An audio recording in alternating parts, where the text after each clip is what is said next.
Azərbaycanda 2026-cı ilin yanvar ayında əmək haqqı və pensiyaların artımı ilə bağlı gözləntilər yüksəkdir. Paralel olaraq digər sahələrdə də bahalaşmanın olacağı müzakirə edilir.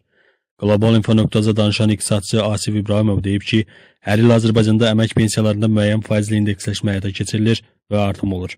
Məsələn, 2025-ci ilin yanvar ayında pensiyalarda 8,1% artım müşahidə olundu. Bu, mövcud inflyasiyaya nəzərə alınmaqla aparılır. Rəsmi inflyasiya təxminən 7% olduğu halda belə qərar verilib.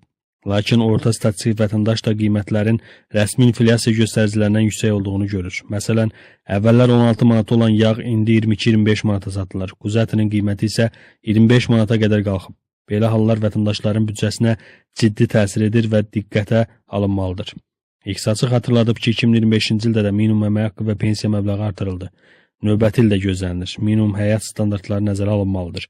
Azərbaycan Avropa Şurasına üzv olduqdan sonra sosial təminatla bağlı müəyyən tələblərə uyğunlaşmalıdır. Məsələn, Avropa standartlarına görə orta əmək haqqının minimum maaşa nisbəti 60%-dən aşağı olmamalıdır. Ölkəmizdə bu göstərici təxminən 36-37%-dir, yəni Avropa standartlarından geri qalmaq deməkdir. Standartlara uyğunlaşmaq üçün minimum əmək haqqı 550 manat və daha çox olmalıdır. İbrahimov kommunal xidmətlərdə də qiymət artımının qaçılmaz olduğunu bildirib. Bu il istilik, su və dizel yanacağının qiymətlərində dəyişiklik baş verdi. Mümkün artımlar da bu reallığa uyğun tənzimlənməlidir. 2026-cı ilin yanvar ayında hökumətin əmək pensiyaları barədə qərar verəcəyinə şübhə yoxdur.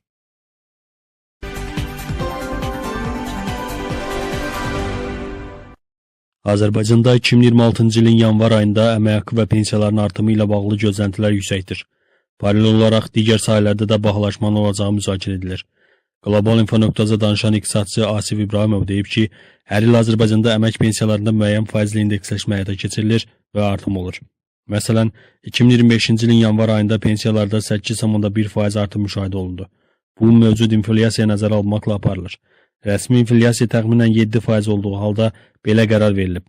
Lakin orta statistik vətəndaş da qiymətlərin rəsmi inflyasiya göstəricilərindən yüksək olduğunu görür. Məsələn, əvvəllər 16 manat olan yağ indi 22-25 manata satılır. Quzu ətinin qiyməti isə 25 manata qədər qalxıb.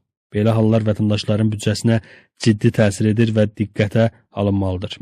İqtisadçı xatırladıb ki, 2025-ci ildə də minimum əmək haqqı və pensiya məbləği artırıldı. Növbəti ildə gözlənilir. Minimum həyat standartları nəzərə alınmalıdır. Azərbaycan Avropa Şurasına üzv olduqdan sonra sosial təminatla bağlı müəyyən tələblərə uyğunlaşmalıdır. Məsələn, Avropa standartlarına görə orta əmək haqqının minimum maaşa nisbəti 60%-dən aşağı olmamalıdır. Ölkəmizdə bu göstərici təxminən 36-37%-dir, yəni Avropa standartlarından geri qalmaq deməkdir. Standartlara uyğunlaşmaq üçün minimum əmək haqqı 550 manat və daha çox olmalıdır. İbrahimov kommunal xidmətlərdə də qiymət artımının qaçılmaz olduğunu bildirib. Bu il istilik, su və dizel yanacağının qiymətlərində dəyişiklik baş verdi. Mümkün artımlar da bu reallığa uyğun tənzimlənməlidir. 2026-cı ilin yanvar ayında hökumətin əmək pensiyaları barədə qərar verəcəyinə şübhə yoxdur.